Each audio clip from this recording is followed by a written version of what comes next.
चलिए दोस्तों, स्वागत है आप सभी का वर्ल्ड अफेयर्स चैनल पर। स्टार्ट करते हैं अपने आज के करंट अफेयर डेली बेसिस पे। यहाँ पर आप पढ़ सकते हैं quick point, organiser, special day, MCQ day, news of the day and PYQs. आप मेरे टेलीग्राम चैनल अमन सर वाईफाई स्टडी से ज्वाइन करें सो दैट आपको 6 AM पर ये वीडियो डेली अवेलेबल हो सके। चलिए, आज के दिन की शुरुआत 18 अप्रैल वर्ल्ड हेरिटेज डे आज के दिन ऑब्जर्व किया जाता है। देखिए, इस दिन की शुरुआत जो है international council of monument and site जो है उनके द्वारा इसे अनाउंस किया गया था 1982 में, और उसके बाद जनरल असेंबली यूनेस्को के अप्रूवल के बाद इसे पहली बार ऑब्जर्व भी किया गया 1983 में। डेफिनेटली इसमें जितना भी ह्यूमन एफर्ट्स हैं to preserve the heritage of our country and all complete world जितना भी है, तो उसी पे जो है फोकस किया जाता है वर्ल्ड हेरिटेज साइट पे। यूनेस्को इसे ऑब्जर्व करवाता है पेरिस में, जिसके हेडक्वार्टर हैं। चलिए, पहला क्वेश्चन, प्रधानमंत्री मोदी जी 3 दिन के विजिट पे हैं, कौन सी स्टेट में? तो गुजरात में है। तो ये विजिट इनकी 18 अप्रैल से आज से स्टार्ट हो रही है, जिसमें बहुत सारे शेड्यूल होंगे। जैसे सबसे पहले शेड्यूल है फाउंडेशन स्टोन रखेंगे वर्ल्ड हेल्थ ऑर्गेनाइजेशन का जो ग्लोबल सेंटर ट्रेडिशनल मेडिसिन का जो है जामनगर बनाया जा रहा है। ये क्वेश्चन आपको मिल सकता है कि ये सेंटर कहाँ पे बनाया जा रहा है। इसके जो है फाउंडेशन स्टोन ये रखने वाले हैं। उसके अलावा 20 अप्रैल को ये इनोग्रेट करने वाले global Ayush investment and innovation summit जो कि गांधीनगर में होने वाला है। उसके बाद अधिक जाति जो है महासम्मेलन होने वाला है, ठीक है, इसको भी जो है ये इनोग्रेट करने वाले हैं। उसके अलावा जो स्कूल हैं जितने भी गुजरात में, वहाँ पे जितना भी डाटा एनालाइज किया गया है आर्टिफिशियल इंटेलिजेंस के थ्रू, उसके आउटकम्स जो हैं उनको भी देखने वाले हैं प्रधानमंत्री मोदी जी। चलिए देखिए, दूसरा क्वेश्चन, मॉरिशियस के प्राइम मिनिस्टर प्रविंद जगनॉथ जो है ये 8 दिन के विजिट पे कौन से देश में आने वाला है? तो ये इंडिया में आने वाले हैं।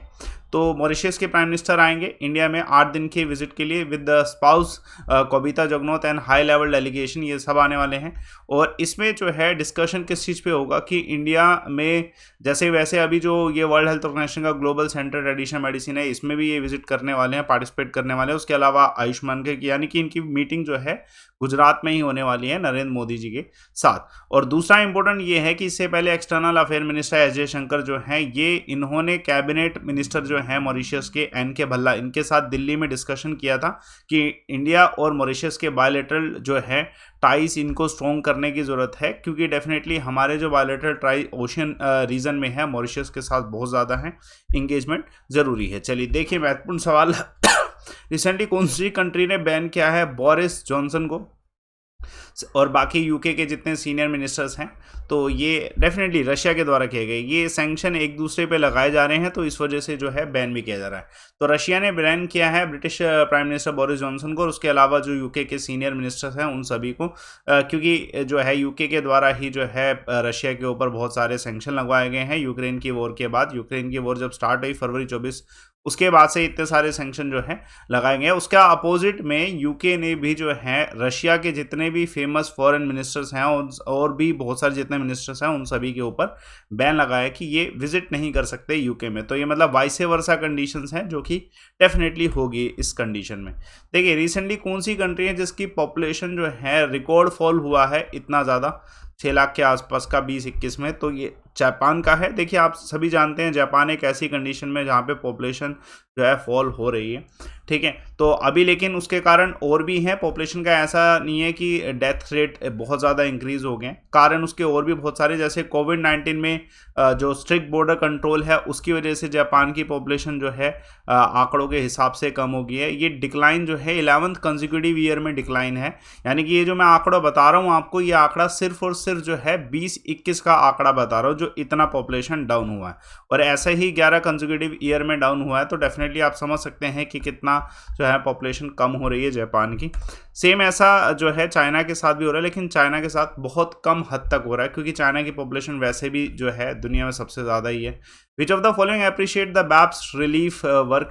तो ये बैप्स रिलीफ वर्क क्या है ये हम आपको अभी बताते हैं। नरेंद्र मोदी जी के द्वारा ये अप्रिशिएट किया गया है।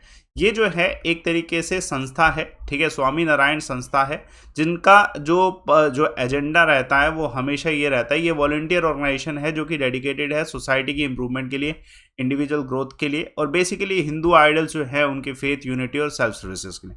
1971 से, ठीक है, प्रमुख स्वामी महाराज के अंतर्गत जो है इनकी लीडरशिप में ये और ज़्यादा प्रमोट किया गया है, और इनकी जो एफर्ट्स हैं उनकी सराहना कोविड-19 के समय और यूक्रेन क्राइसिस के समय जो है नरेंद्र मोदी जी ने की।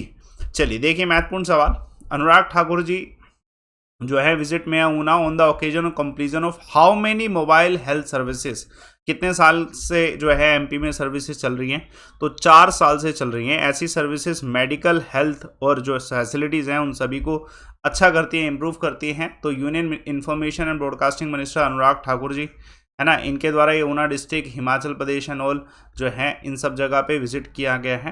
तो ये आपको क्वेश्चन मिल सकता है कि जो अनुराग ठाकुर जी हैं इन्होंने इसका इनॉग्रेशन पहले एड्रेस भी किया था 14 अप्रैल 2018 में, जब सर्विसेज स्टार्ट हुई थी और 3 मोबाइल हेल्थ केयर सर्विसेज जो है वही हेल्थ व्हीकल सर्विसेज जो है प्रोवाइड की गई थी। कोविड के समय में ऐसी हेल्थ व्हीकल सर्विसेज ने बहुत ज़्यादा सपोर्ट दिया है ना। तो इंपॉर्टेंट क्वेश्चन आ सकता है, 32 व्हीकल इन्वॉल्व हैं इस सर्विसेज में, जो कि free of cost test medicine जो है 7 डिस्ट्रिक्ट में प्रोवाइड कराते हैं स्टेट में।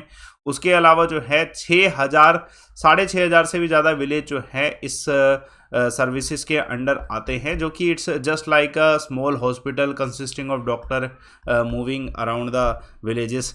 चलिए देखिए महत्वपूर्ण सवाल, इस क्वेश्चन का आंसर देखिएगा। चलिए देखिए महत्वपूर्ण सवाल, recently which country to bar the Russian ship. देखिए ये भी अब इधर जो है सैंक्शन के रूप में ही लगाया गया है, इटली के द्वारा लगा दिया गया है। इटली ने बार किया है कि रशिया की जितनी भी शिप्स हैं वो इनके पोर्ट में अलाउ नहीं की जाएंगी। यूरोपियन यूनियन ने जो सैंक्शन लगाए थे उसी को एक्सपेंड करते हुए इटली ने ये शुरुआत करी है कि रोमानियन पोर्ट में ब्लैक सी में जो है रशियन शिप्स को अलाउ नहीं किया गया। उसके अलावा ये भी कहा गया कि जो शिप्स इस समय रशिया में हैं उन सभी को भी ये कहा गया है कि अपना वो कमर्शियल एक्टिविटीज़ को कंप्लीट करें और यहाँ से जो है जाएं। और ऐसा ही सेम रशियन ने भी जो है किया है, ये वाइस वर्सा कंडीशन है, सैंक्शन के ही कंसेप्ट हैं जो लगे हुए हैं इस समय। चलिए देखिए महत्वपूर्ण सवाल सॉरी, कौन सी कंट्री ने टेस्ट फायर किया है टैक्टिकल गाइडेड वेपन। तो ये नॉर्थ कोरिया ने दोबारा किया है। तो North Korea back to back ये टेस्ट फायर करता जा रहा है। नॉर्थ कोरियन किंग जो लीडर हैं किंग योंग, उनके द्वारा इस टेस्ट फायर को ऑब्जर्व भी किया गया था। ये टैक्टिकल गाइडेड जो वेपन है ये एक तरीके से इस देश की न्यूक्लियर कैपेबिलिटीज़ जो है, न्यूक्लियर कैपेबिलिटीज़ को इंक्रीज कर रहा है। इसकी जो स्ट्रेंथ है, ये जो अभी टेस्ट किया गया है, ठीक है, इसकी स्ट्रेंथ 110 किलोमीटर 68 माइल्स फ्लू की है। उसके अलावा जो है इसका जो मतलब ये कितना दूर जा सकता है तो उसका भी आपको अंदाज़ा होना चाहिए। मैक्सिमम स्पीड इसकी जो है 4 मैक के अराउंड की है। तो ये एक तरीके से यूएसए और साउथ कोरिया ने इस चीज़ को पहले भी कंडेम किया है, जो कि ये इंटरकॉन्टिनेंटल बैलिस्टिक मिसाइल्स को टेस्ट करते जा रहे हैं। लेकिन आप सभी समझ सकते हैं कि हर एक देश अपने डिफेंस सिस्टम को जो है डेवलप करने में लगा ही रहता है। तो ये एक लॉन्ग रेंज आर्टिलरी यूनिट है जो कि एनहांस कर रही है। ठीक है, let's see the next question. एक और क्वेश्चन देखिएगा, कौन सी कंट्रीज ने सीरियसली कंसीडर किया है high level dialogue with South Korea. देखिए इन दोनों देशों के रिश्ते बहुत ज़्यादा अच्छे नहीं हैं, जापान और साउथ कोरिया के, लेकिन अब थोड़ा सा पावर चेंज होने की वजह से साउथ कोरिया में नए इनकमिंग जो प्रेसिडेंट हैं वो हैं यून सुंग यूल। अभी इनकी सेरेमनी भी होने वाली है, इनॉग्रल सेरेमनी भी होने वाली है। और ये जो हैं थोड़े 10 टू जापान है, ऐसा नहीं है कि ये अपोज करते हैं। पहले जो प्रेसिडेंट थे साउथ कोरिया के वो अपोज करते थे जापान को। कारण क्या था उसका कि जापान ने कॉलोनियल रूल किया था कोरियन पेनिनसुला में 1910 से लेकर 1945 के बीच में, इसलिए जो पहले प्रेसिडेंट मून जे थे उनके द्वारा जो है जापान की जो लीडरशिप है उनको अपोज किया जाता था। लेकिन अब ये अपोज नहीं कर रहे हैं, तो इस वजह से जापान ने कहा है कि ये विजिट करने वाले हैं इनके इनॉग्रल जो है सेरेमनी में, और जो टाई अप्स हैं उनको स्ट्रॉन्ग करने वाले हैं। चलिए देखिए महत्वपूर्ण सवाल, सऊदी जो क्राउन प्रिंस हैं इन्होंने यूक्रेन कन्फ्लिक्ट ओपेक के इश्यूज़ को कौन से कंट्री के प्रेसिडेंट के साथ डिस्कस किया। तो रशियन प्रेसिडेंट के साथ डिस्कस किया है। तो ये डायरेक्टली जो एक डिस्कशन है ये इन्होंने स्ट्रेट फॉरवर्ड यही कहा है कि ये पॉलिटिकल सॉल्यूशन है उसमें सऊदी अरेबिया रशिया के साथ है, कि यूक्रेन और रशिया के कन्फ्लिक्ट को जो है पॉलिटिकल सॉल्यूशन से ही सॉल्व किया जा सकता है, क्योंकि एक पॉजिटिव असेसमेंट चाहिए, क्योंकि ओपेक की जो है कंडीशन थोड़ी सी बिगड़ रही है। आप सभी जानते हैं जिस तरीके से रशिया से ऑयल की सर्विसेज बंद हुई हैं उस वजह से जो है इन्फ्लेशन जो है बढ़ा है, क्रूड प्राइसेस जो है इंक्रीज़ हुए हैं, और इसका जो इम्पैक्ट है सिर्फ रशिया पे नहीं पड़ रहा, यूक्रेन पे नहीं पड़ रहा, पूरी दुनिया पे पड़ रहा है ना। चलिए देखिए हाल फिलहाल में एटलीस्ट कितने लोग मरे हैं। पाकिस्तान ने जो एयर स्ट्राइक किया अफगानिस्तान में तो उससे 30 लोग मरे हैं। ठीक है, तो ये अभी एटलीस्ट 30 लोग के मरने का खबर रहा था। ये अफगानिस्तान में पाकिस्तान एयरफोर्स ने लॉन्च किया था। 4 लोकेशन थी एक ही डिस्ट्रिक्ट में, जो सुपूरा डिस्ट्रिक्ट है, ठीक है, कोस्ट प्रोविंस, वहाँ पे 4 विलेजेस हैं, मिरपर, मंदे, शादी एंड किया। इन सब 4 लोकेशंस पे जो है स्ट्राइक किया गया, और इसका जो है प्रूफ दिया है ये किंग जाशिद ने दिया है, जो कि एक लार्ज एथनिक ग्रुप है वजीरिस्तान रीजन में। उन्होंने इस चीज़ को अप्रूव किया है कि ये अटैक किया गया। उसके बाद तालिबान ने भी कुछ जो है कहा है पाकिस्तान को, है ना। चलिए क्विक पॉइंट देखिएगा, स्वनदी से जो समृद्धि है ये प्रोग्राम कितनी सिटीज़ को कवर करने वाला है। गवर्नमेंट ने इसे एक्सपेंड किया है, 126 सिटीज़ को एक्सपेंड कर दिया है, ठीक है। और चलिए उसके अलावा state emergency and climate index NITI Aayog के द्वारा लाया गया, उसमें कौन सी सिटी है जहाँ पे इलेक्ट्रिकल व्हीकल पेंट्रेशन बढ़ता जा रहा है, तो त्रिपुरा है, ठीक है। कौन सी स्टेट के सीएम ने अनाउंस किया है 300 unit free power from the date supply, तो डेफिनेटली आम आदमी पार्टी बनी है, तो पंजाब में ये सर्विसेज अवेलेबल होंगी। चलिए कल एक सवाल पूछा गया था प्लांट सेल का, तो आंसर मोहित आनंद के द्वारा बिल्कुल सही बताया गया। Plant cell wall compose of which of the following cellulose. तो आज का सवाल देखिएगा, as per Indian constitution right to property किस तरीके का आर्टिकल है, तो प्रॉपर्टी किस तरीके का आर्टिकल है, चेंज हुआ है, ठीक है। आंसर कमेंट बॉक्स में बताइएगा। टेलीग्राम चैनल ज्वाइन करेगा सो दैट आपको 6 AM पे वीडियो डेली मिल सके। और आप अनअकैडमी कॉमबैक को जरूर नोटिफाई कर ले, इसका लिंक डिस्क्रिप्शन बॉक्स में दे रहा हूँ मैं, रिपोर्ट एंड विन का ऑप्शन। उसके अलावा एक कंप्लीट कोर्स आप ज्वाइन कर सकते हैं, बैच जरूर ज्वाइन करें। लाइव ओमन कोड से इस बैच को ज्वाइन करने पे आपको बेनिफिट ज़रूर होगा। आपकी जो फीस है किसी भी एग्ज़ाम में अगर आपको कम करनी है तो आपको बेझिझक सीधा लाइव ओमन कोड इधर लगाना है और प्रोसीड टू पे करना है। आपके डेफिनेटली प्राइस जो है वो कम होंगे और आपकी फ़ीस में डिस्काउंट ज़रूर होगा किसी भी एग्ज़ाम की जब आप तैयारी करेंगे। चलिए तो सेशन को लाइक करिए, शेयर करिए, चैनल को सब्सक्राइब करिए। Thanks a lot for watching.